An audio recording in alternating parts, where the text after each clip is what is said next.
Good morning, everyone. It's an honor to represent the United Arab Emirates today. I'd like to, first of all, thank Prime Minister Mario Draghi and Prime Minister Boris Johnson and Minister Roberto, along with Your Excellency Alok Sharma, because today you are modeling the new normal of youth inclusion.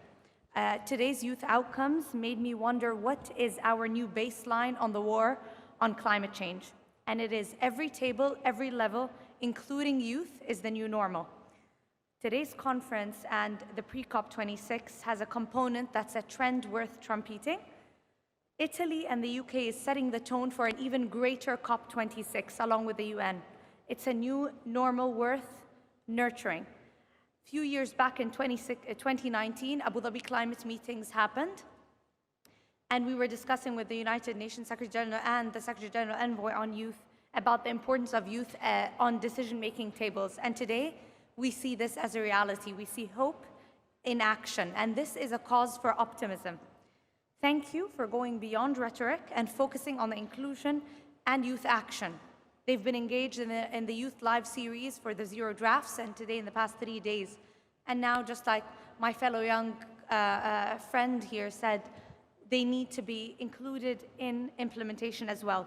Let them lead, let them co-create, and let them shape how climate action is going to be. I'll give you an example from the United Arab Emirates. We take climate action as a verb very seriously. And the United Arab Emirates pledges its support to full global inclusion and empowerment of youth. We are going all in to empower youth, and we're placing big bets on clean energy, food security, sustainability, and youth. 50% of our population are below the age of 35. We're abundantly rich in youth in both their energy and opportunities. 1/3 of our UAE cabinet ministers are below the age of 40. We have formed youth councils to give youth formal voice to leaders in every single ministry at every federal and local level. These include councils that consult on policies and legislation like the UAE National Climate Action, our NDCs, but also the coordination of key climate change and environment policies, such as National Climate Change Plan, along with our National Food Diversification Policy.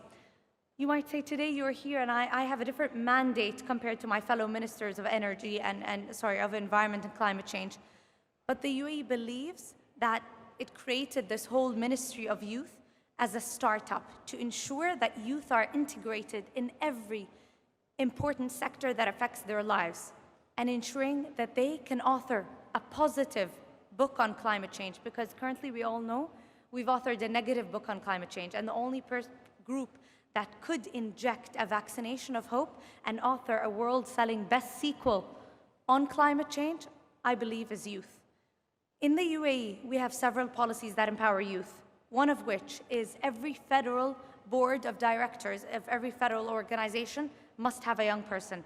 We have a policy that mandates every federal minister that travels needs to have youth delegates along with him. I have youth delegates with me today.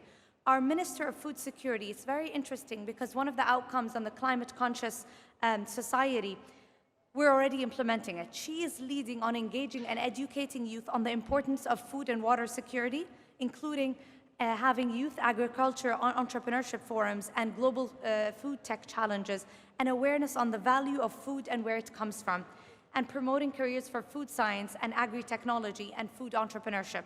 This is exactly what you guys have come up with. What does this all mean? This means that youth are responsible and have a seat for our clean, climate resilient green economy, for the availability and sustainability of our food products, but also for our multilateral global policy contributions. Just 10 days ago, the United Arab Emirates Cabinet has approved a federal youth empowerment index. You'll be like, Shamma, what is this?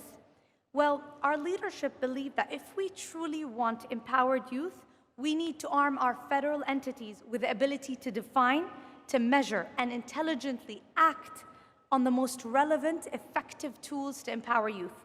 So we are marrying our belief of youth empowerment with data, tools, and mileposts that really indicate a progression of youth. That is radical youth empowerment, and that's what we need.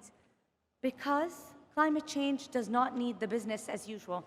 Climate change needs the business of possibility, and the only people that can bring that is youth. The dire urgency of climate change needs nothing shy of action, It needs global and regional collaboration, especially the inclusion of youth. And this three combined creates hope. And when it comes to climate change, it is no small challenge. Pre-COP26, COP26, COP28, before, between, and all after are ripe with opportunities to tip dominoes and bend in the new normal. By the way, do you know the etymology of hope means bending in a new direction? And this needs to be in the direction of youth. Because today, what we need are young people who have gathered the intelligence, exchanged knowledge with decision makers and expertise and contacts in the field of climate change, who are committed to work for a better planet. We need more than just catalyzing metaphors. Lastly, I just want to say the UAE has put itself forward to host COP28. And we want to ensure that we will build on the experiences that we have back home, and we pledge to have structured, systemic youth voice injected in that COP, and will work towards integrating and normalizing youth voice and ideas. We don't just want to see youth faces. We want to experience their leadership. We want to pledge to live your ideas. We want to enhance your engagement and normalize co-implementation in action as the new normal. Thank you very much.